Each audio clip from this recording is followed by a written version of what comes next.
Good afternoon.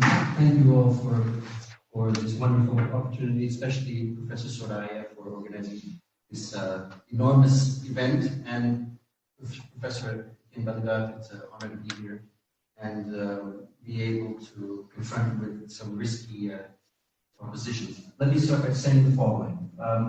This workshop started 3 or 4 days ago, so we have a little bit of a head start. I was on the phone with Professor Armando Manuscripts, doing a little bit of brainstorming. We do this gymnastics now and then. And that was a couple of nights ago.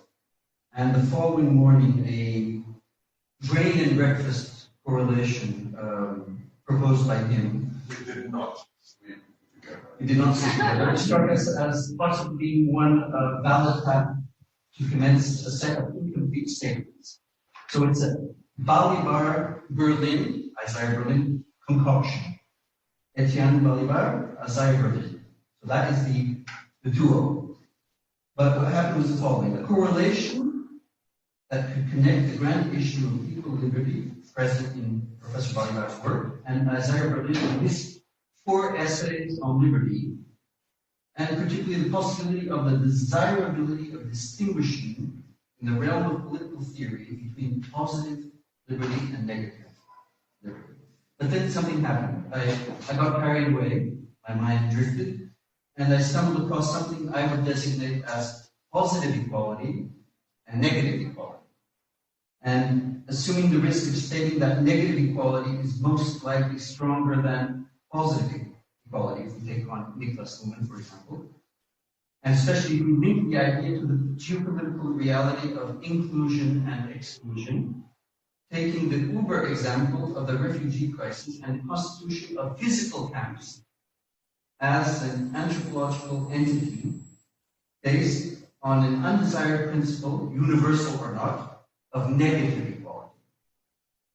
So they're all in the same condition in the camp. It's a negative equality. That's the first risky statement. Which links to Professor Etienne Balibar's workshop paper and the idea of survival of the fittest as a natural law, and particularly in the case of a ghetto or a refugee camp, the overwhelming evidence / fact that renders the natural differences impossible by virtue of the exile or refugees belonging to a class constitutive of the inhuman condition. I would now make an incomplete reference to determinism, arguing that I'm not sure that Professor Balibar would entirely agree with Berlin's undeterministic take. Berlin posits that determinism is very close to value judgment, to morality. And like many authors have noted, for example, Durkheim, when law succumbs, man regresses to his moral condition. So it raises the question, if man is more equal in an anomic setting or in a normative hierarchical order? That's one question. So what connection may be established between the stabilization of anthropological differences, the identification of an identity, and the idea of self-determinism, a product of man's individual profile, bearing in mind that man is equal to his fellow man as long as he participates in the political society, the decision-making entity that is endemically, in a quasi-contradiction manner, an unequal creation, set apart as an elite representing and deciding for a totality of unequals. This is the question also. Is democracy an enemy of equality? Democracy? An enemy of equality. And carrying on and linking to an idea of hospitality, perhaps of entrance and no departure, I drag Hauke Brunkhorst, the author of Journals, this room, to place him on the table with another equality dilemma, the one regarding the double integration problem offered by capitalists. The Hotel California integration dilemma includes, at the entrance, and at the reconceptualized center of attention, all individuals in the labor club, but excludes many on the consumption side, perpetuating the illusion and also the dynamics of class struggle, hyperbolized in terms and also put forth by Gilles Lipovetsky, which also encompasses what Professor Balibar underlines, the gap between principle and fact. What we bargain for as a universal principle and what you get at the other end of the market and negotiating scale. So, beyond principle and fact, David Hume distinguishes between fact and value. And value here could be wrangled with in the context of the anthropological, ontological differences that bring us here today, in the sense of a value being lost by our ability to identify the intrinsic, if it still exists, having to rely on the attribution of value by means of constructed cultures. And if we wish to be more extreme, anthropological fictions in a market of dominations. In the light of modernity and artifacts of claimed stabilization, one could also argue that liberalism, as opposed to democratism, has produced negative utilitarianism. Once again, conditions for the establishment of equal negative liberty. However, Berlin, as I believe, is also useful inasmuch as it regards pluralism as a matter of rendering conciliatory human values are so many times far removed from each other. Pluralism would be less exclusionary than liberalism if we accept his approach. Given the scarcity of time, I would like to share with you another side effect of Isaiah Berlin's treatment of determinism in the light of the notion of a preordained script that renders praise or critique useless, as no exceptional outcomes, negative or positive ones, are to be expected.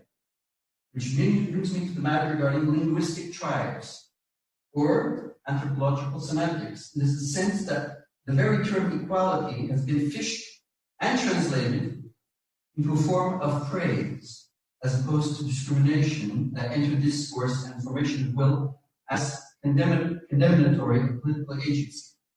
So equality, we may argue, has been adjectivized.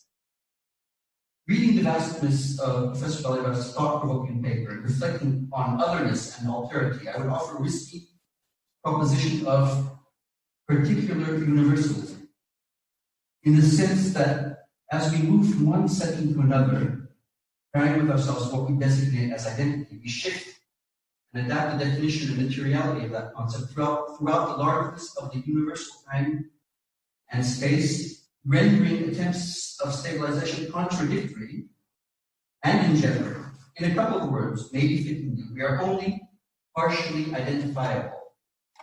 So as a result, only partially equal or fragmentarily different.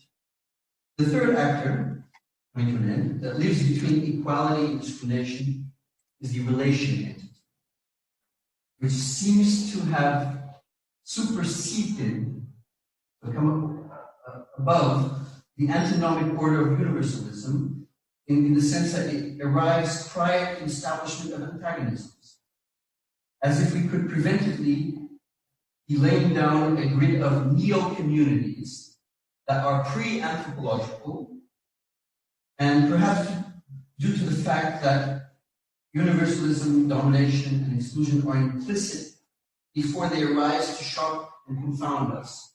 So, should violence be legitimized and accepted in an existential preemptive manner in the name of the ideality of equality?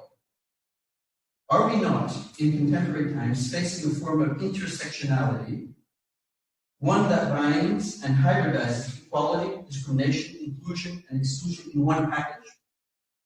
And in which manner will our understanding of natural rights be overwhelmed by our neo-sense of equity? And how can ethics be reformulated to condition human action without emptying its very nature?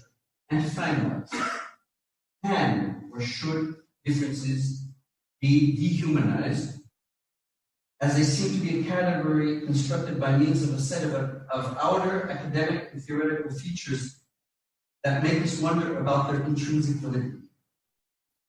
If we are to embrace inequality and exclusion, how far are we willing to go? How much of our identity are we willing to curtail?